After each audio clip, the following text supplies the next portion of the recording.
Ok, grand trésor, c'est bon. J'ai fait un tri dans mon téléphone qui me permet de partir avec toi dans une aventure beaucoup plus longue que 10 minutes 28, parce que 10 minutes 28, c'est court pour tout ce que j'ai envie de dire. Oui, bon alors déjà, j'espère que tu vas bien. Je ne sais pas ce que tu expérimentes actuellement, mais j'espère que tu trouves la posture confortable pour traverser ce qui est là, pour accoucher de ce qui est là, pour laisser sortir ce qui est là, pour matérialiser ce qui demande à l'être. Qu'importe, j'espère que tu trouves la juste posture. Bon, j'espère que les voitures ne vont pas déranger plus que de raison. Peut-être je vais fermer cette porte. Ça m'évitera aussi d'avoir le soleil dans la face. Ah, on voit plus grand chose, mais c'est pas grave. Il n'y a pas besoin de voir, il y a besoin d'entendre. Alors aujourd'hui, ce que j'aimerais aborder avec toi, c'est les différents espaces depuis lesquels nous avons l'habitude d'œuvrer. Moi, j'ai catégorisé ça en 3 zones. La zone de confort, c'est-à-dire que c'est la zone qui est connue pour toi. Connu ne veut pas forcément dire juste pour ton bien-être. Je le rappelle, connu, c'est ce que ton cerveau a imprimé de l'environnement dans lequel il a grandi comme étant la norme. Donc, si tu t'es fait humilier toute ton enfance, bah, l'humiliation pour toi, c'est du connu. Tu vois? Je te donne un exemple pour bien comprendre que le connu, c'est pas forcément le confort. Mais pour ton cerveau, le connu, c'est confortable parce que c'est connu. Il fait pas le tri, lui, entre c'est bien ou c'est mal, ça sert ou ça dessert, ça m'ouvre, ça me ferme ou quoi qu'est-ce. Donc bref, ça c'est une petite parenthèse qui n'est pas des plus négligeables et qui est assez conséquente aussi. Donc tu as ta zone de connu dans laquelle tu reconnais.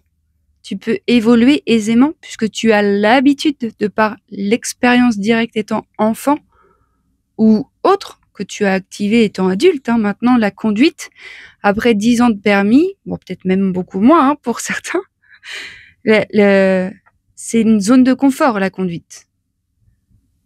Au début, ça a été une zone d'inconfort, d'apprentissage, et puis maintenant, c'est du connu. Donc, tu as la zone de connu dans laquelle tu as l'habitude d'être et de fonctionner. Donc, il y a, de par cette habitude, une sécurité. Et puis, en dehors de la zone connue, dite la zone de confort, il y a la zone d'évolution. C'est-à-dire que tu sais, c'est comme si dans une maison, donc ta zone de confort, c'était la cuisine. Tu avais cartographié la cuisine d'une certaine façon qui fait que tu peux t'y déplacer les yeux fermés. Tu la connais par cœur. Il y a quelque chose de très sécure là-dedans. À pouvoir se mouvoir de cette façon-là, les yeux fermés, bah, c'est quand même que l'environnement est très sécurisant. Et puis, la zone de croissance, je sais plus ce que je viens de dire en fait, juste avant, t'as la zone de confort et t'as la zone de croissance optimale.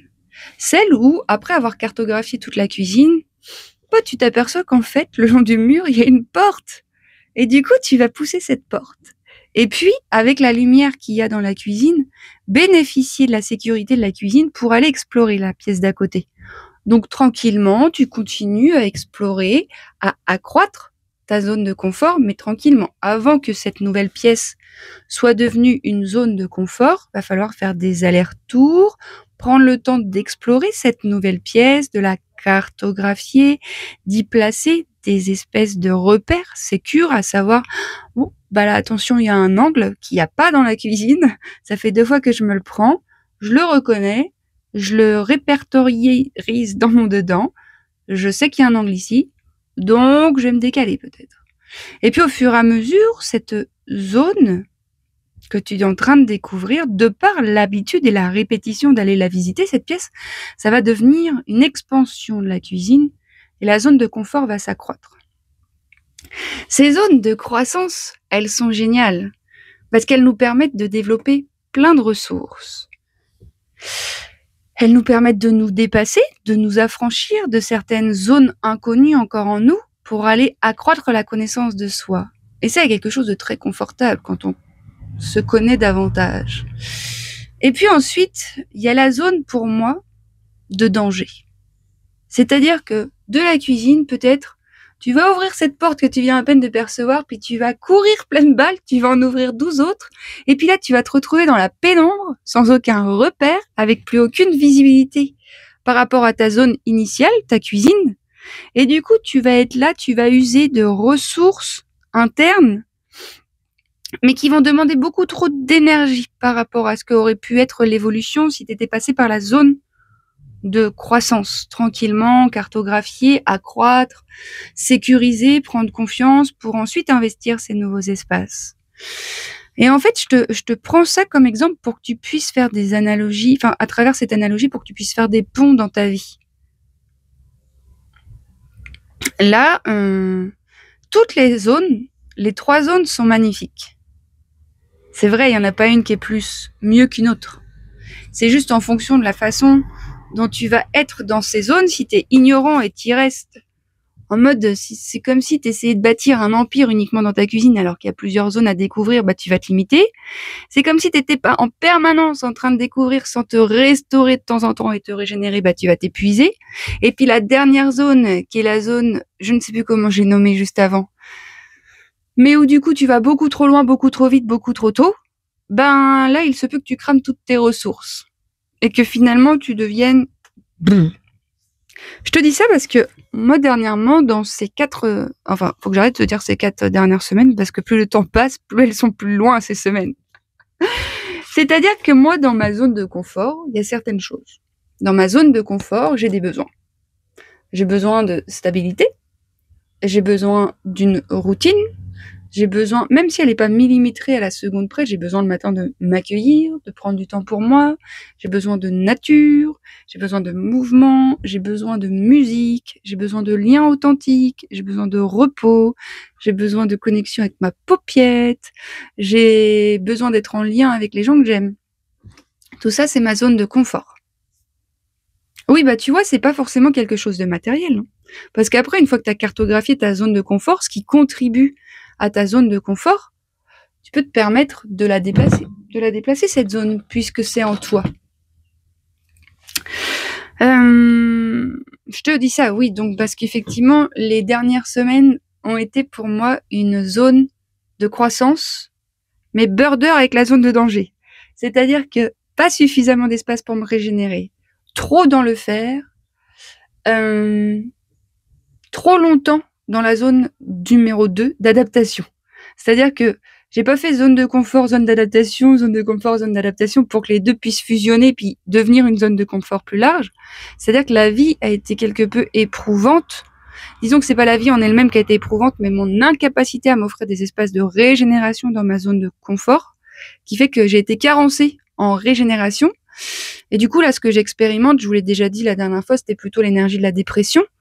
Mais dépression, pas comme, je précise, pas comme dans le champ psychiatrique, je dépressurise.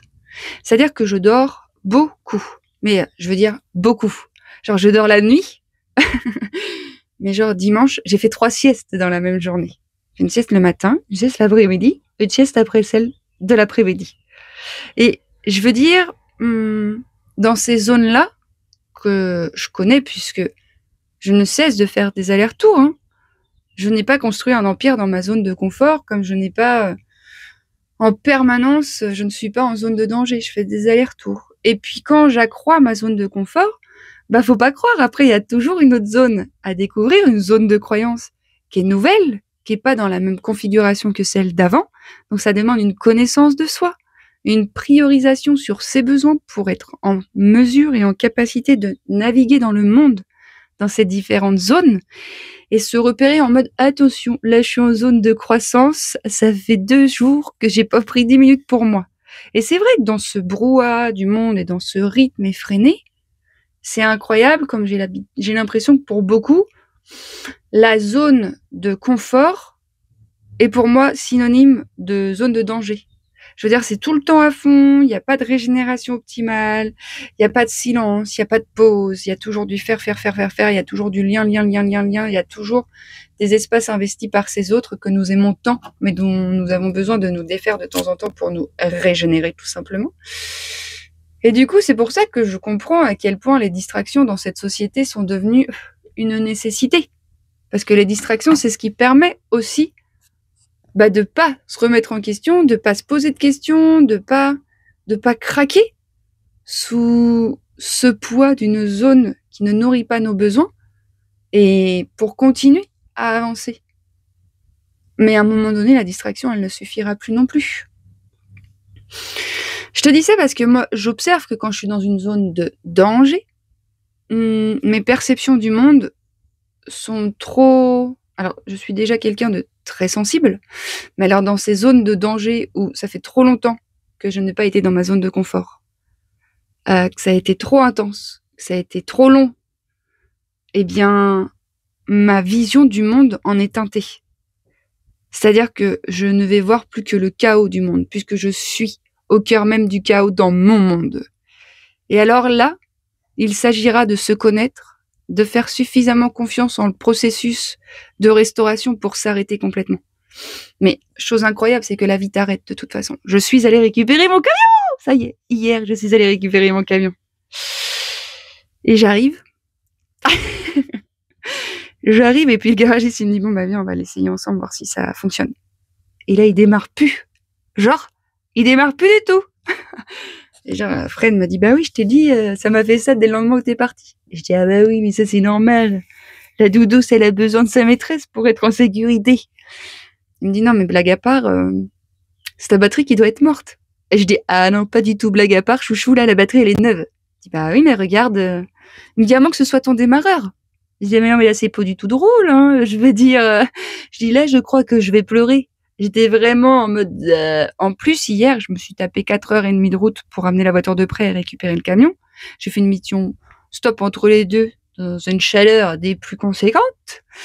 Et je devais revenir dans la même journée de là où j'étais partie, donc me retaper 4h30 de route, mais avec la Felicita, ça aurait peut-être été plutôt 5h. Quoique maintenant qu'elle est toute neuve et rutilante, elle vole. Je m'en rends même pas compte, je suis à 120, je suis à de 10, ça vole ce truc-là. Bah c'est sûr que quand il y avait plein de restrictions dans l'avant, et ça me fait vraiment penser analogiquement parlant à nos comportements à nous, hein. C'est vraiment un très bon exemple, la doudouce. Et bref, il m'a dit sa batterie est morte. Et donc je devais revenir chez ma grosse, mon amie d'enfance chez qui je suis actuellement. Enfin plus là, mais chez qui j'étais hier en tout cas, pour faire un atelier ce matin. Et en fait, les personnes qui devaient se rendre chez ma grosse pour faire un atelier devaient prendre le train hier. Et donc, quand j'arrive au garage et Fred me dit ta batterie est morte, je dis ah c'est de deux choses l'une. Déjà, je croyais qu'il me parlait à moi. Et moi, il dit ah oui, mais je sais, ma batterie elle est morte. Il me dit mais non, mais celle du camion. Je dis ah mais je sais pas. Bref, j'ai envoyé un message aux personnes qui devaient venir par le train pour leur dire mais écoutez, je ne peux sensiblement pas repartir aujourd'hui, donc je ne serai pas là demain. Donc on va annuler. À partir du moment où j'ai annulé, il y a un truc en moi qui a fait ouf, qui s'est relâché. Et je me suis aperçue que j'étais dans ma zone de danger, mais que je continuais à engendrer du mouvement vers l'extérieur. Je continuais à vouloir tenir mes engagements. Alors, je veux bien tenir mes engagements, mais je veux dire, on ne peut tenir ses engagements quand on est en incapacité d'être restauré en soi. Et ça, c'est important de le conscientiser, de se dire, bah oui, bah là, je ne suis pas du tout en capacité de... Donc, j'ai annulé cet atelier, et figurez-vous qu'après, ma batterie a redémarré. Enfin, mon camion a redémarré, et ma batterie n'avait plus de problème. Non mais je te jure, le truc de ouf, hein. Fred, le garagiste, était là, je comprends pas. Son appareil, quand il a branché sur ma batterie, disait ta batterie est morte. J'étais là, mais non, mais c'est pas possible, elle est neuve. Et en même temps, qu'est-ce qui est possible, impossible, pas possible? Je sais plus grand-chose, moi, tu sais. Et en fait, quand il a enlevé la batterie du camion, on l'a mis des pinces d'abord, parce qu'il m'a dit, c'est peut-être ton démarreur. Qu'est-ce qui se passe? Et en fait, vu que la batterie démarrait avec les pinces, il m'a dit, bon, c'est une bonne nouvelle, c'est pas ton démarreur, c'est ta batterie. Donc on a enlevé la batterie, on a mis une batterie du garage, le camion démarrait. On a réenlevé la batterie du garage, on a remis ma batterie, le camion démarrait. Alors oui, il semblerait qu'il avait mal mis l'Écosse, bien évidemment.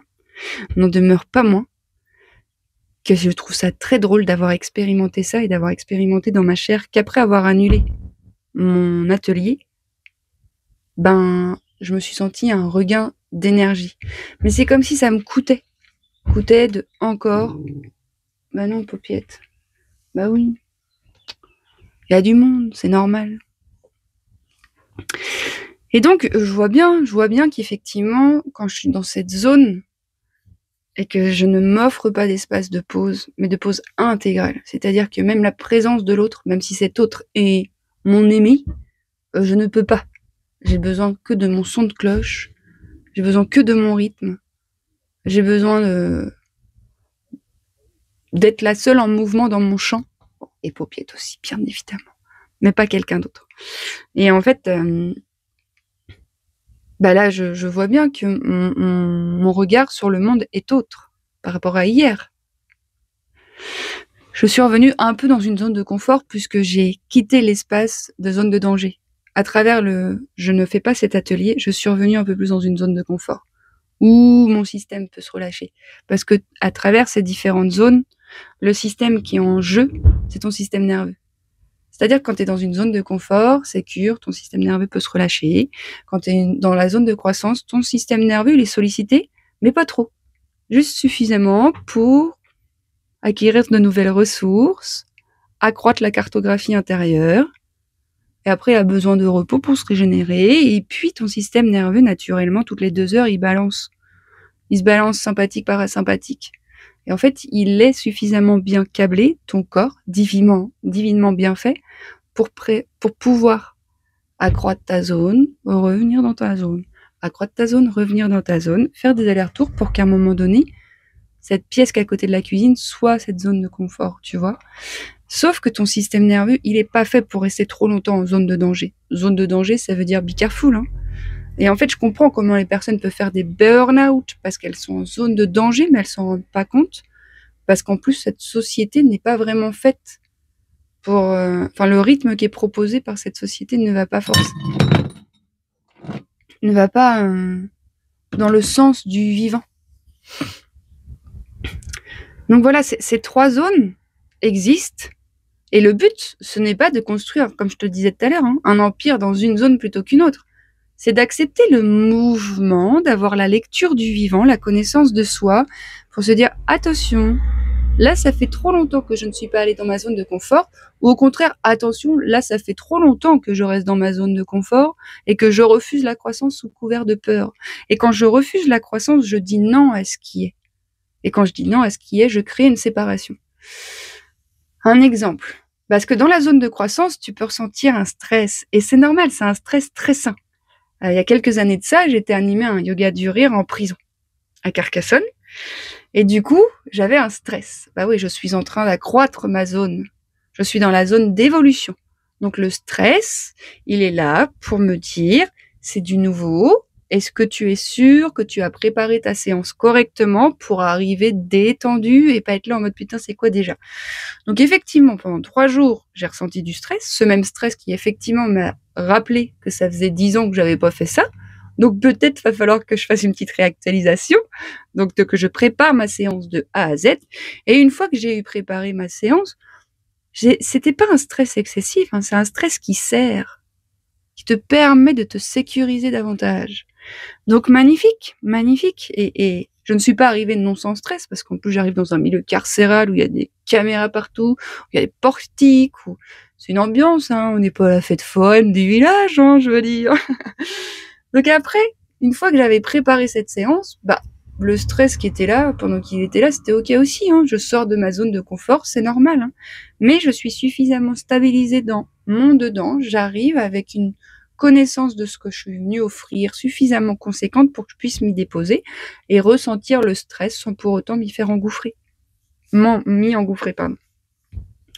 Donc voilà, le but, ce n'est pas de rester uniquement dans sa zone de confort, parce que là, tu grandis pas. Et le but de la vie, c'est la croissance. Donc, à un moment donné, tu vas dépérir.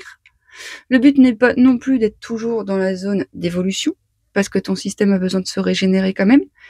Le but n'est pas non plus de tout le temps être dans la zone de danger. C'est de trouver l'équilibre. Et l'équilibre, il va se dévoiler au fur et à mesure de l'expérience qu'est la vie, où tu vas apprendre à te connaître davantage et à reconnaître tes besoins. Et te dire, c'est bizarre, à chaque fois que je vis ça, je me sens comme dans ma zone de danger après. J'ai plus de batterie, j'ai plus rien. mais peut-être parce que ce que je me fais vivre n'est pas forcément le plus juste pour moi. Et moi, je vois bien, parce que c'est ce que je suis en train de toucher, mais dans un espace encore plus profond, que moi, à travers mon histoire, dans cette joie excessive et souvent tournée vers l'autre, je m'aperçois qu'en fait, c'est comme, tu sais, un mécanisme de défense, quoi, face à un trauma. Le trauma, il m'a extériorisé de moi. L'autre est devenu mon centre, comme beaucoup d'entre nous. Et du coup, il a fallu revenir en soi et sortir l'autre de soi pour stabiliser cette posture qui est mienne actuellement. Mais il y a encore des espaces dans lesquels je n'ai pas de stabilité encore. Et heureusement, on grandit ensemble, je veux dire. Je ne prétends pas avoir tout compris. Puis je pense que la personne qui prétendrait ça, attention, attention.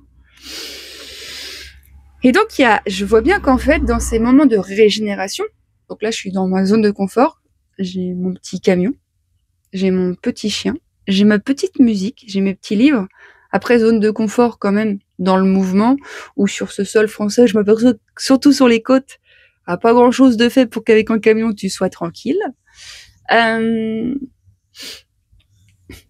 c'est ok, tu vois, c'est trouver le juste équilibre tout le temps. Cette zone de confort de 6 mètres carrés, ou 12, je sais plus trop, on passe du kit au double, me permet d'accroître ma zone de croissance. Enfin, d'accroître ma zone de confort parce que je suis dans ma zone de croissance à travers ces expériences de mouvement, de rencontre avec l'autre, d'ouverture, de ne pas d'enracinement. Et je m'aperçois quand j'étais sédentaire, on a vite tendance à s'encrouter, à rester dans une zone de confort et à se faire happer par une routine. Donc le but, ça va être de trouver l'équilibre. Et l'équilibre, il va se trouver tout seul quand tu vas accepter aussi d'expérimenter le trop, zone de danger, pour te saisir que ça, c'était trop. C'est normal, en fait. Tu peux pas arriver au monde et puis tout comprendre de toi et tout connaître de toi. La connaissance de soi passe par l'expérience directe. Vraiment, il n'y a rien d'autre qui remplacera la possibilité de se rencontrer que l'expérience directe. Bien évidemment, si je te parle de choses, tu peux conscientiser. Mais si tu ne passes pas par l'expérience directe d'éprouver ce que je te dis, c'est pas pisser comme dans un violon, mais presque, quoi. Donc ces 3 zones sont en mouvement en permanence, t'as vu, parce que plus tu t'honores, te respectes et te connais, plus tu comprends tes rythmes, plus tu anticipes ce que tu as besoin, plus tu nourris ton être de ce qu'il a besoin, plus il peut aller dans sa zone de croissance avec beaucoup de curiosité et de joie avant de revenir dans sa zone de confort et ramener un peu de cette zone dans la zone de confort, et la zone de confort va s'accroître. Mais quand tu es tout le temps en zone de danger, la zone de confort, elle diminue, ton système nerveux finit par brûler du feu de Dieu de l'espace, tu fais une dépression et plus rien n'a de sens. Mais vous savez, les grands trésors, ça prend du temps de se rencontrer. Surtout pour des personnes qui ont vécu dans des structures traumatisantes. Alors, je le rappelle ici, la structure traumatisante, c'est une structure familiale qui n'a pas pris en considération tes besoins.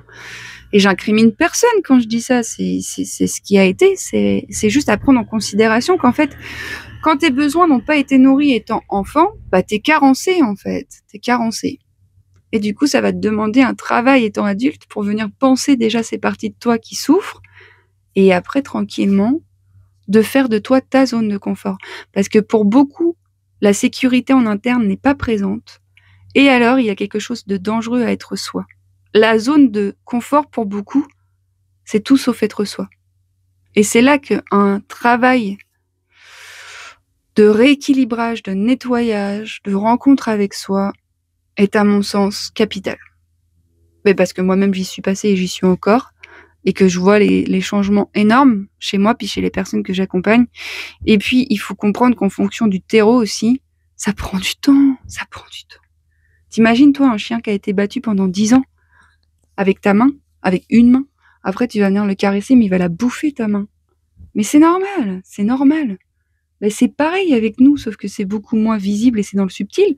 Mais un enfant qui a été malmené au contact de ces figures d'attachement, il a développé des liens d'attachement insécures. Il se c'est être en zone de confort, donc zone de connu pour le cerveau, quand la situation n'est pas forcément juste pour lui. Ou pour elle, tu vois. Je te prenais l'exemple de l'humiliation. Voilà, l'enfant qui a été au contact de l'humiliation étant gamin, c'est connu pour lui l'humiliation, donc c'est confortable pour son cerveau. Donc il va aller chercher dans l'expérience du confort. Donc les personnes qui l'humilient vont être de celles qui lui permettent de se sentir en sécurité. Et c'est là qu'il y a un gros travail de réinformation à faire, parce que l'humiliation, le rejet, la moquerie, la trahison, l'abandon, le rabaissement ne sont pas des caractéristiques de nos êtres, ne sont pas les qualités inhérentes de la conscience universelle, ne sont pas relatifs à l'amour qui coule en nous, mais à la peur qui a construit un empire dans certains dedans, et qui fait que quand t'as peur, bah tu agis d'une façon... Bah voilà. Voilà, ça fait des guerres, tout simplement, on va pas se mentir. Alors il y a des guerres mondiales, mais il y a des guerres dans le quotidien, dans beaucoup de relations. Hein. Bah oui. Et moi j'observe et je vois beaucoup de ça. Bah c'est normal, parce que l'inconscience est très chargée. L'inconscience prend plus de place pour l'instant que la conscience. Donc tous ces partages, c'est pour amener des informations inconscientes dans la conscience et accroître la zone de la conscience, comme la zone de confort. Mais le but, à travers les connaissances et les informations et les partages que je vous fais, c'est de permettre à votre conscience de grappiller certains espaces. Et après, ça fait pas tout. Il faut passer par le corps, par les libérations, par la réactualisation. Et ça, pour moi, ça remplacera jamais rien. Ça se dit, ça? Bah pour moi, en fait, c'est un indispensable. Voilà, c'est ça que je voulais dire. Voilà, grand trésor. Je crois que c'est à peu près tout, même si j'ai l'impression que je pourrais faire une vidéo de 2 heures. Là, j'avais vraiment envie de mettre en lumière les zones, les différentes zones. Donc, zone de confort, zone de croissance, zone de danger. Et être au monde en conscience, prendre un peu la considération sur ce que tu es en train d'expérimenter, quel est le terreau, comment tu te sens, ça va te permettre un peu de te saisir dans le temps de ce qui est bon pour toi et ce qui est moins bon pour toi. Voilà. Je t'embrasse, je te souhaite de tout cœur d'être en train de faire du surf dans ces zones. Ou la planche, c'est bien plus confortable et moins fatigant. Et je te souhaite de tout cœur de t'offrir des espaces de retournement, de croissance, de dépôt, de transcendance. Et si t'as envie de cheminer avec moi, avec joie. Voilà, des belles choses.